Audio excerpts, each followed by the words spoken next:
எல்லாருக்கும் வணக்கங்க. இந்த வீடியோவில் நம்ம எதை பற்றி பார்க்க போகிறோம் அப்படின்னா, பிசி வேக்கன்சி எவ்வளோ இருக்குங்கிறத பற்றி நம்ம இந்த வீடியோவில் பார்த்துருவோம். பிசி வேக்கன்சி வந்து ஆல்ரெடி எடுக்க சொல்லி ஒரு மெமரண்டம் ரிலீஸ் ஆச்சு. அது நிறைய பேருக்கு தெரிஞ்சிருக்கும்னு நினைக்கிறேன். மேக்ஸிமம் அவங்க வேக்கன்சி எடுத்து கொடுத்துட்டாங்கன்னு நினைக்கிறேன்.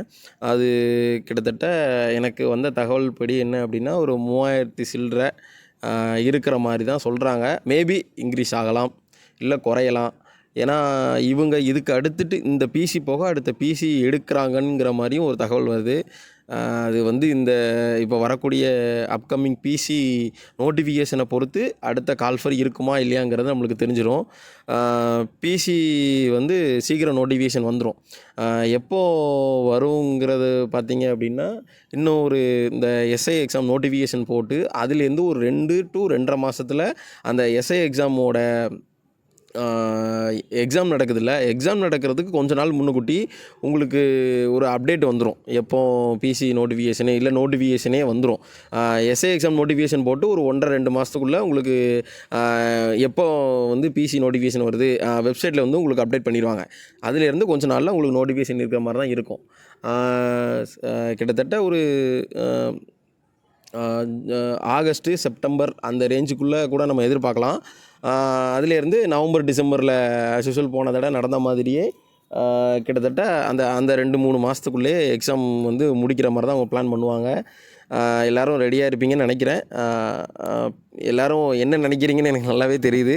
பிஎஸ்சி ரிசல்ட்டு எப்போன்னு கேட்பீங்க. அதானே நான் கம்யூனிட்டி டேப்பில் போட்டால் தான் ஏகப்பட்ட சட்ட சிக்கல்கள் நடந்து போச்சு. இந்த எலெக்ஷன் வந்து உங்கள் வாழ்க்கையில் இப்படி விளையாடும்னு நான் எதிர்பார்க்கவே இல்லை. நான் என்ன நினச்சேன்னா, சரி சீக்கிரம் வந்துடும் அப்படின்னு தான் நானும் நினச்சிட்டு இருந்தேன். நான் கேட்ட வரைக்கும் அப்படி தான் சொன்னாங்க. எல்லாமே ரெடி ஆகிட்டு. ஆனால் அந்த எலெக்ஷன் வந்து போர்டு நீங்கள் எல்லோரும் நீங்கள் வந்து நிறைய பேர் என்கிட்ட ஒரு சில கொஷின்லாம் கேட்டுட்ருக்கீங்க. சார் டிஎன்பிசி வந்து விடுறாங்க, ஏன் டிஎன்யூஎஸ்ஆர்பி விடலை அப்படின்னு சொல்லி கேட்டுக்கிட்டே இருக்கீங்க. நல்லா கேட்டுக்கோங்க, டிஎன்பிசி வேறு, டிஎன்யூஎஸ்ஆர்பி வேறு. டிஎன்பிசி வந்து ஆளுநரால் நியமனம் பண்ண உறுப்பினர்கள் இருப்பாங்க.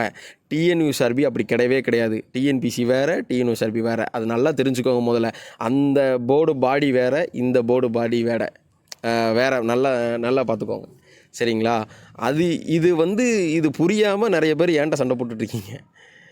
நல்லா நீங்கள் புரிஞ்சுருந்தீங்க அப்படின்னா ஏன்ட்ட நீங்கள் சண்டையே போட மாட்டீங்க. நீங்களே புரிஞ்சுட்டு ஆமாம் சொல்கிறது கரெக்டு தான் அப்படின்னு நீங்கள் ஒத்துட்டு போயிடுவீங்க, சரிங்களா?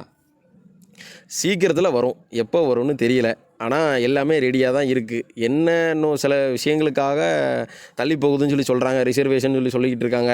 ஆனால் அது முடிஞ்சிடுச்சுன்னு சொல்கிறாங்க. எப்போ வரும்னு சரியாக தெரியல. மேபி எனக்கு தெரிஞ்சு சீக்கிரமே வந்துடும். வந்துருந்துச்சு அப்படின்னா எல்லாமே சீக்கிரமே முடிச்சு 1.5 to 2 மாதத்துக்குள்ளே ட்ரைனிங் ஏற்றிடுவாங்க. ரெடியாக இருந்துக்கோங்க, சரிங்களா? எவ்வளோ மார்க் வச்சுருந்தா ரெடியாக இருந்துக்கோங்க. என்னமும் நடக்கலாம், எப்படினாலும் கட் ஆஃப் இந்த தடவை கொஞ்சம் குறையிற மாதிரி பேச்சுக்கள்லாம் அடிபடுது. மேபி எப்படினாலும் நடக்கலாம்.